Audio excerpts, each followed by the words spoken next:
I have a question for you, and I want you to answer this honestly, just, in the privacy of your own head.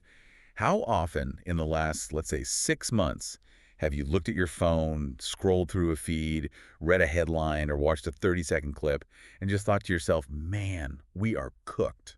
It is, it's the pervasive sentiment of the era, isn't it? Cooked. It really is. And for anyone listening who might not be terminally online or who has somehow managed to avoid the specific vernacular of like Gen Z and the internet underground, cooked is the slang du jour. Right. But it's more than just a word. It's a diagnosis. It basically means finished, done for, beyond repair. It implies a state of irreversibility. If you burn a steak, you can't unburn it. It's just carbonized. It's fundamentally changed. Exactly. It's that sinking feeling that everything is falling apart. It's a conviction that crime is everywhere, that, the enemies are literally at the gates, that the economy is collapsing into dust, and that we are just spiraling into this inevitable cinematic disaster. Yeah. It's the vibe. It is the vibe. Ah. But the question we need to ask today, and this is a question that challenges that vibe directly, is, well, is it simple? Is that vibe actually reality? Oh. Or is our brain playing a very specific, very outdated, and I think very dangerous trick on us? Because it feels real. It feels incredibly real. When you're staring at that screen at 11:00 p.m., it feels like the absolute truth. But today we are diving into a stack of research that suggests this sensation, this feeling that the world is burning down, might actually be a cognitive glitch. Mm-hmm. We're talking about something called the availability heuristic. This is one of those concepts that once you understand it, you just can't unsee it. It's like putting on a pair of glasses that suddenly brings the chaos into focus. It explains so much about modern anxiety, political polarization, and why we feel so unsafe in what is, statistically speaking, one of the safest times in human history. So the mission for this deep dive is pretty clear. We are going to look at the source material titled The Availability Heuristic, Are We Cooked? And I want to be clear right off the bat. This isn't about ignoring problems. No, not at all. This isn't us saying everything is fine, put your head in the sand, ignore all the suffering. Not at all. Ignoring reality is dangerous. But, and this is the key, hallucinating a catastrophe is also dangerous. This is about distinguishing between a leaky faucet and a burning house. A leaky faucet and a burning house. I like that. Because if you treat a leaky faucet like a burning house, if you smash the windows and flood the basement to save it, you end up doing more damage than the leak ever would have caused. Right. You cause the very catastrophe you're trying to prevent. Mm. So we're going to look at how our brains mistake vividness for frequency. We're going to look at how media algorithms have essentially weaponized this glitch against us. We'll break down the political loops on both the left and the right. And this part is crucial. This is not a partisan thing. Not at all. And then we're actually going to walk through a literal checklist to help clean up our information diet. So let's start at the beginning. The availability heuristic. What is the textbook definition here? So, in behavioral psychology, the availability heuristic is a mental shortcut. Scientists call these heuristics. They are rules of thumb that the brain uses to make decisions quickly without using too much energy. Okay, rules of thumb. Specifically, the availability heuristic is the mechanism where we judge how likely, how common, or how important something is based on how easily examples of it come to mind. Okay, how easily examples come to mind. So availability literally means availability in my memory banks. If it's on the top of the pile, I think it's important. Exactly. Think about how the brain works. The brain is, first and foremost, an energy-conserving machine. It consumes a huge amount of your body's glucose, and it's always, always trying to find ways to save fuel. The lazy organ. The laziest, most brilliant organ. So if I ask you a complex question, like, how often does violent crime happen in your specific zip code compared to 10 years ago? Well, your brain has a problem. Right. I don't have that data stored. I have no idea. To answer that accurately, your brain would need to go look up the FBI crime statistics, analyze the year-over-year trends, adjust for population growth, and give me a data-driven answer. But that is hard. That takes what Daniel Kahneman calls System 2 thinking, which is slow and very calorie-intensive. And my brain is lazy. It wants the quick answer. It wants the fast food. It wants the path of least resistance. So instead of checking the data, the brain performs a substitution. It's a magic trick. It swaps the difficult question, how frequently does this happen, for an easier one.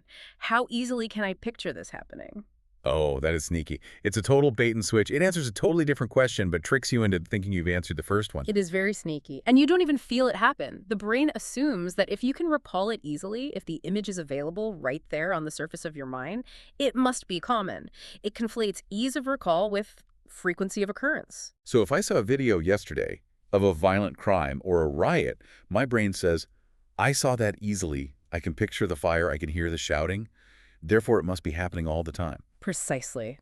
And, we have to have some empathy for our brains here because this system worked great for about 200,000 years. Right, on the savannah. Exactly. When we were hunter-gatherers living in tribes of 150 people, we didn't have the internet. If you saw a tiger attack someone in your tribe, it was very, very important that your brain prioritized that memory, that vividness saved your life. Right. If I see a tiger eat Bob, I should probably be thinking about tigers for a while.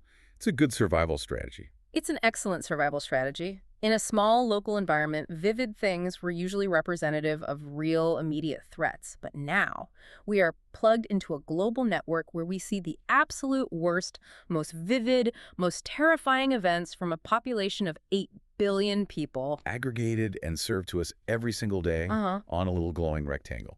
And the brain is processing it as if it's all happening in our village right now. It thinks the tiger is in the tent. So we are feeding a Stone Age brain a diet of global catastrophe.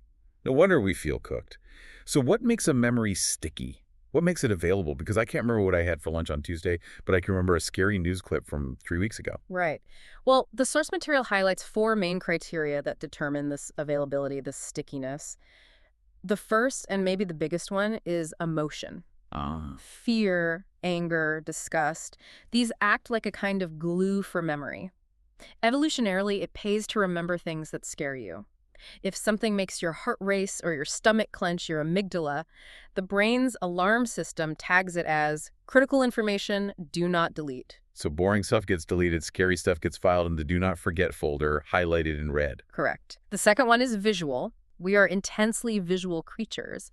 Our brains dedicate a huge amount of processing power to vision, so video footage is infinitely stronger than text. If I tell you a building burned down, that's abstract. Your brain might make a little note. But if I show you a 4K video of the flames, the smoke, the people screaming, that burns itself into your neural pathways. It's a sensory experience. Which explains why TikTok or Instagram feels more real than a newspaper article. A newspaper is just ink. TikTok is direct sensory input. The third is recency. It's pretty straightforward. If it happened last week, it feels more representative than if it happened last year. The brain biases toward the now. The most recent data feels like the most relevant data, even if it's an outlier. Okay, and the fourth? And finally, personal connection. If it happened to you or someone you know, or even just someone who looks like you or lives in your town, it feels universal. The brain says, that could have been me, and the availability skyrockets. Emotional, visual, recent, and personal. It's like a recipe for a viral video. It is the exact recipe for a viral video. And the source material uses a classic analogy here that I love, the shark versus the bathtub. Yes, this is the perfect illustration of the glitch. It is. If I ask the average person what they're afraid of, what they think is likely to kill them, they might say shark attacks, terrorism, plane crashes, or maybe a serial killer. Right. If I'm swimming in the ocean, I'm thinking about Jaws. I'm hearing the music in my head. I'm not thinking about my cholesterol. But statistically, looking at the actual actuary tables, the hard data, you are far, far more likely to die by slipping in your bathtub or from heart disease or a car accident on the way to the beach. The drive to the beach is the dangerous part. The most dangerous part of surfing is the freeway. By a massive margin. But here's the thing. Bathtubs don't trend. No one is retweeting a bathtub slip. There's no dramatic music. Exactly. Heart disease isn't cinematic. It's slow, it's quiet, it happens behind closed doors. But a shark attack, that leaves a vivid mental scar. It is high-definition horror. It's visual, emotional. It's a movie. It's a movie. It makes the news. So our fear map gets completely distorted. We think we are mapping risk, but we are actually just mapping media coverage. Our fear map is just a media map. That is a powerful line.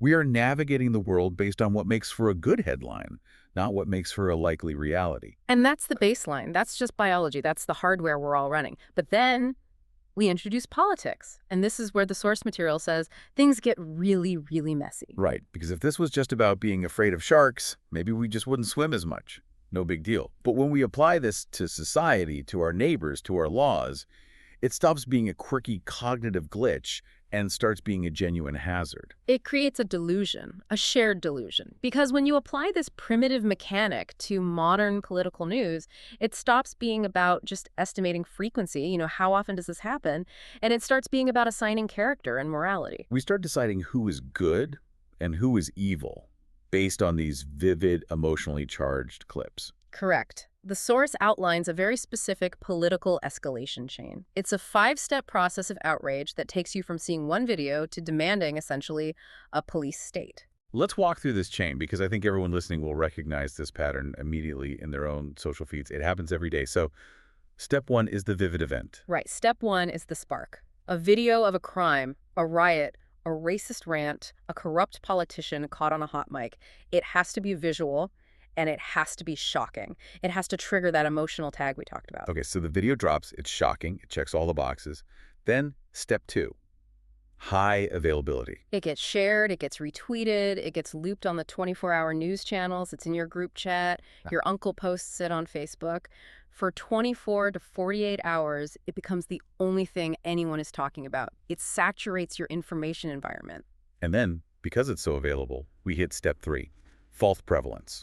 This is the brain glitch kicking into high gear. You think, I see this everywhere, so it must be everywhere. You stop seeing it as a singular event, that man did a bad thing, and start seeing it as a trend. This is happening in every city, every day. The isolated incident becomes a pattern in your mind. It becomes the new normal, even if it's statistically a 1 in a million event. Which leads directly to step four, which I think is the most dangerous one, moral generalization. This is what some call category collapse. The individual becomes the group. You stop saying, that guy is a criminal, and you start saying, they are all like that.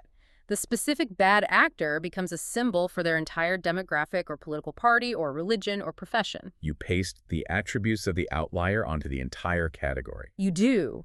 And once you believe they are all like that they are a monolithic, dangerous block, you reach the final step. Step 5, policy panic. We need to act now. Exactly. The urgency skyrockets. The house is on fire. And because you've generalized the threat to the whole group, you start demanding policies that target the whole group, not just the individual bad actor. The source calls this the Big Brother trap or pre-crime logic. Can we unpack that? Because that sounds, frankly, terrifying. It is terrifying, and it's the logical conclusion of this chain. Pre-crime logic is essentially this. Some people from Group X commit crimes. I have seen the videos. I know this to be true. Therefore, we should remove or restrict all of Group X before more crimes happen. It's Minority Report, but instead of psychics predicting the future, it's just Twitter threads. It is, but in the real world with real consequences. The danger here is that it fundamentally replaces the concept of justice with the concept of purification. Justice versus purification. Explain that. Justice is about punishing actions. You did something wrong, you broke a specific law, you face consequences for that action, it's retroactive. Purification is about removing categories of people because you view them as inherently risky or contaminated. It's proactive, it's cleansing. It optimizes for fear reduction rather than innocence protection. You'd rather punish 100 innocent people from Group X just to be sure you stop the one guilty person. That is the tragic math of purification. And historically, once a society starts using that logic, punishing people for what they might do based on who they are rather than what they have done, it never stays contained. It starts with criminals, then moves to high-risk populations, then political dissenters, then anyone who's just inconvenient. It's a slippery slope made of Teflon. Now, before we go further, I want to address the elephant in the room here. Because when we talk about this, generalizing groups, demanding harsh policies, I think people instantly automatically picture the other side doing it. Of course, it's human nature. My side is rational, their side is panicking. Right. If you're conservative, you're sitting there thinking, yes, this is exactly what liberals do when they cancel people or demand systemic overhauls. If you're liberal, you're thinking, yes, this is exactly what conservatives do when they talk about immigrants or crime. And that is the trap. The source material is very, very emphatic about this. The availability heuristic is not a partisan issue. It is a human issue. It is a biological issue. It's a flaw in the operating system we all share. So we have to look at the symmetry of delusion. We have to. The source uses this great concept of the two movie screens. Everyone is watching a horror movie. They're just watching it in different theaters with a different villain. Let's look at what's playing on those screens. Let's start with the right-wing loop. What's the movie playing there? The source highlights this clearly. The anecdote, the vivid event, usually involves crimes committed by immigrants, or chaotic footage from the border, or maybe a video of a protest that gets destructive. Right. You see a mugshot of an undocumented immigrant who committed a horrific crime. You see a video of a fence being cut and people rushing through. That's the emotional visual spark. That's step one. Then the high availability kicks in. It's all over Fox News, talk radio, right-wing accounts on X. And the generalization becomes. The generalization becomes they don't respect our laws. The escalation, the moral generalization is they are incompatible with our society. Their values are not our values. And then the policy leap. Mass exclusion, mass deportation, build a wall, shut it all down. The individual criminal, who may represent 0.001% of the population, becomes the symbol for the entire ethnicity or nationality. Okay, now flip the screen. Let's go to the other theater. What's the left-wing loop? What's their horror movie? The anecdote, the vivid event, is often a racist remark caught on video, a clip of police violence, or an expose on corporate greed. A video of a bad arrest, a CEO saying something completely out of touch, a Karen in a grocery store. Vivid, emotional, makes you angry, makes you feel a sense of injustice. Absolutely. The high availability is through MSNBC, The Guardian, left-wing social media ecosystems. Then the generalization becomes this group or this institution is inherently oppressive. Not just that cop is bad, but the whole system is rotten. Exactly. All police are bastards. All corporations are evil. The escalation is a moral condemnation of entire demographics or professions. And the policy leap is deplatforming, abolishing institutions, ideological exclusion, or demanding sweeping systemic changes based on the actions of a few. The individual oppressor becomes symbolic of the entire structure. Precisely. And look at what's happening. In both cases, an outlier is used to define the whole. Visual shock overrides statistical reality, as the text says. Different villains, same cognitive move. It really is the same engine, just running on different fuel. The mental shortcut is identical. And notice the pattern in the headlines, too. This is so important. Whether it's illegal immigrant arrested for violent crime or unarmed black man killed by police, the headline itself is designed to trigger the availability heuristic. It highlights identity over behavior. It's framing it as a story about a category, not a story about a person. It implies a pattern without ever showing you the data for the pattern. It's a journalistic shortcut that feeds the cognitive shortcut. So if biology is the engine and politics is the destination, the media is the gas station, we have to talk about the ecosystem, because this isn't just happening by accident, right? This is being amplified. Oh, it's being amplified on an industrial scale. And again, we need to be careful not to slip into conspiracy thinking. It's not that the media is necessarily evil or that there's some smoke-filled room where they're plotting to destroy society. It's about incentives. It is entirely about structural incentives.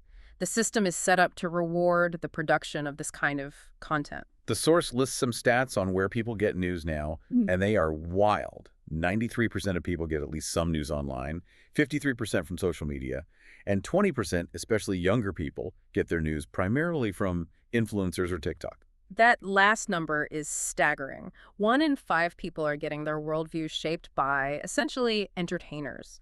We are moving toward what the source calls ambient news. Ambient news, like ambient music. It's just there in the background. It's exactly that. You don't sit down to watch the 6 p.m. news anymore. You absorb your news from memes, from streamers, from a song lyric, from a Discord chat. It seeps into your consciousness without you even realizing you're consuming news. I learn about more world events from memes than I care to admit. I'll see a meme about something and think, wait, did something blow up somewhere? And then I have to go look it up. And that's the issue. This creates what the source calls the raw feed problem. We are getting a raw, unfiltered feed of events. And we mistake headlines, which just tell us something happened, for understanding, which tells us what it means and how common it is. The source uses a cooking analogy here. We are eating raw ingredients, a raw egg here, a cup of flour there, and thinking we've eaten a finished meal. A perfect analogy. Traditional journalism, at its best, is supposed to be the chef. It's supposed to take the raw facts, check the context, add historical perspective, look at the statistics, and then cook it into a digestible, nutritious story. But that takes time. And in the attention economy, time is the enemy. There are 3 structural incentives pushing against this. First, time compression. Being first matters more than being complete. The first outlet to post the shocking video gets all the clicks, even if the context they provide is wrong or missing. The truth comes out 2 days later. but no one cares by then. The first impression is the only one that sticks. Second, attention economics. News now competes directly with TikTok, Netflix, and every other form of entertainment. And let's be honest, nuance doesn't go viral. No. Nuance is boring. Outrage goes viral. Fear goes viral. A calm, measured explanation of a complex issue gets 5 likes. A video of a dumpster fire gets 5 million views. Which one do you think they'll produce more of? And third, the algorithms themselves. The algorithm feedback loop. The platforms are designed for one thing: engagement. To keep your eyeballs on the screen.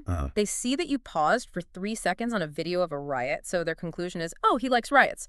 They show you 5 more videos of riots. Suddenly, your entire feed is riots. You look up from your phone and you think the whole world is burning. But really, it's just your algorithm burning. Your little slice of the internet is on fire. It creates a siege mentality without a siege. It makes you feel like you're under attack when, in reality, you're just being served content that the algorithm knows will make your heart beat a little faster. I want to get really concrete here, because it's easy to talk about this in the abstract, but the source material describes a real conversation the author had with someone. It's a perfect case study of what happens when someone is fully cooked by this algorithmic diet. Yes, let's deconstruct this. It's so illustrative. The scenario is an interaction with a person who is absolutely 100% certain about 3 things. 3 very specific things. That Somalians are corrupting daycares in Minnesota, that Barack Obama gave billions of dollars to Iran specifically to fund terrorism, and that the UK is being overrun by Muslims and is on the verge of collapse. And the key here is that this person feels certain. They aren't guessing. They're not saying, I think. They're saying, I know. They feel like they are the only ones seeing the truth because they see it on their Instagram feed every single day. Let's fact check these one by one. And the goal here isn't to shame the person, but to show how the kernel of truth gets warped by the availability heuristic into a full-blown civilizational threat. Okay. Claim number 1. Somali daycares are corrupting Minnesota. What's the real story? Okay, let's look for the kernel of truth, because there's almost always one. In this case, yes, there have been federal fraud investigations and some convictions involving social welfare programs in Minnesota. And yes, some of those convicted were Somali Americans. That is a fact. A crime occurred. Okay, so fraud happened. That's the seed. That's the vivid event for people in that information ecosystem. But here is the distortion. Viral videos and partisan outlets took those specific isolated cases and claimed that all Somali daycares are fake fronts. They claimed it is a universal conspiracy by that entire community to steal from the state. It's the moral generalization step. And the reality check. What's the actual scale of the problem? The reality is that investigations do not show widespread fraud by all providers. The vast majority are legitimate small businesses caring for children. The fraud was a specific criminal ring that was caught and prosecuted. But the narrative spilled over into harassment of innocent people, of legitimate business owners. So the individual crime became a group indictment. If you are cooked by this story, you see every Somali daycare center as a potential crime scene, not a daycare. You can't see it any other way. The availability of the fraud story has overwritten the reality of the thousands of legitimate businesses. Okay. Claim number 2. Obama gave billions to Iran for terrorism. That's a classic one. I feel like I hear this at family gatherings all the time. It's a very sticky narrative. So the kernel of truth. The 2015 Iran nuclear deal did involve unfreezing Iranian assets that had been locked in international banks for decades. There was also a separate, very specific $400 million cash airlift that was part of a settlement for a decades-old failed arms deal. That $400 million in cash on a pallet, that's a very vivid image. It's cinematic. It feels shady. It creates a powerful, unforgettable image.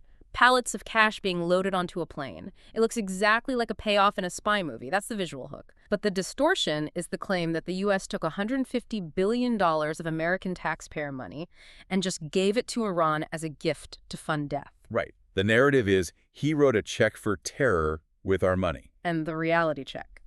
The money, the vast majority of that $150 billion figure, was largely Iran's own money that had been frozen. It wasn't a direct payment from the U.S. Treasury for weapons. It was releasing their access to their own funds in exchange for them halting their nuclear program. Was it controversial? Absolutely. Did it give resources to a hostile regime? A very strong argument can be made that it did. But was it a gift of billions for terrorism? No. That is a massive distortion of the mechanism and the intent. But the image of the cash on the pallet is so much more available and emotionally resonant than the complex reality of international banking sanctions. The vivid image wins. Okay, final one. Claim number 3. Muslims are taking over the UK. You see this constantly on X and other platforms. London has fallen. Sharia law is coming. Another very potent narrative. The kernel of truth. The Muslim population is growing in the UK, as are many minority groups. It's around 6.7% in England and Wales, according to the most recent census data. That is a real demographic shift. 6.7%. Okay, so it's a measurable minority population. But the distortion is the narrative of no-go zones, where police are supposedly afraid to enter, or Sharia courts everywhere, or an imminent majority takeover where British law no longer applies. And the reality check. The reality is that demographics show they are a distinct minority. There is no evidence of a civilizational takeover or zones where the police can't go. That's been repeatedly debunked. But here is the heuristic at work. If you are fed a diet of videos of one protest in London with 1,000 people shouting extremist slogans, your brain doesn't see one protest. It says, it's over. They own the city now. You don't see the thousands of streets that are empty and quiet. You only see the one street that's loud. Exactly. For each and every one of these, the pattern is the same. Take a specific event or a grain of statistical truth.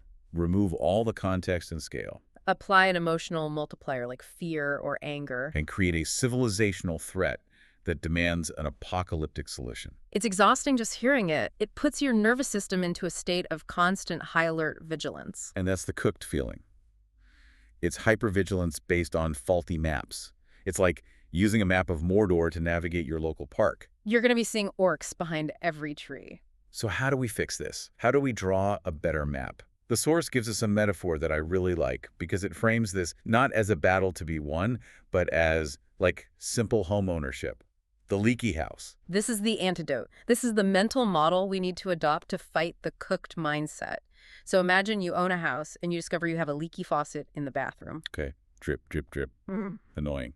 A healthy reaction is what the source calls maintenance. You say, okay, I have a leaky faucet. I need to fix this pipe so mold doesn't grow.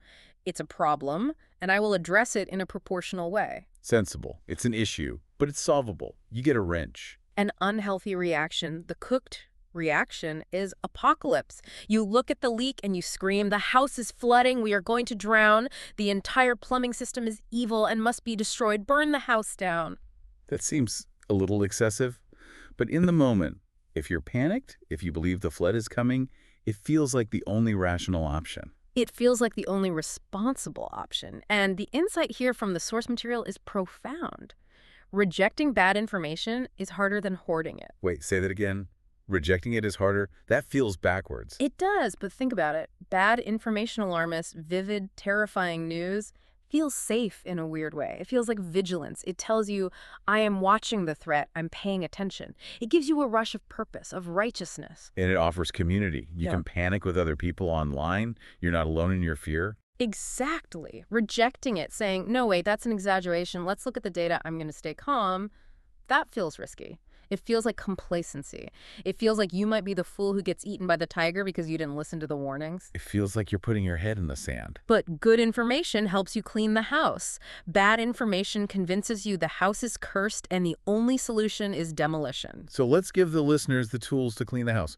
The source provides a fantastic cleaning checklist for news. 5 questions to ask yourself to see if a story is good info or bad info. Let's run through them. This is your mental filter. Question number 1. Does it preserve scale?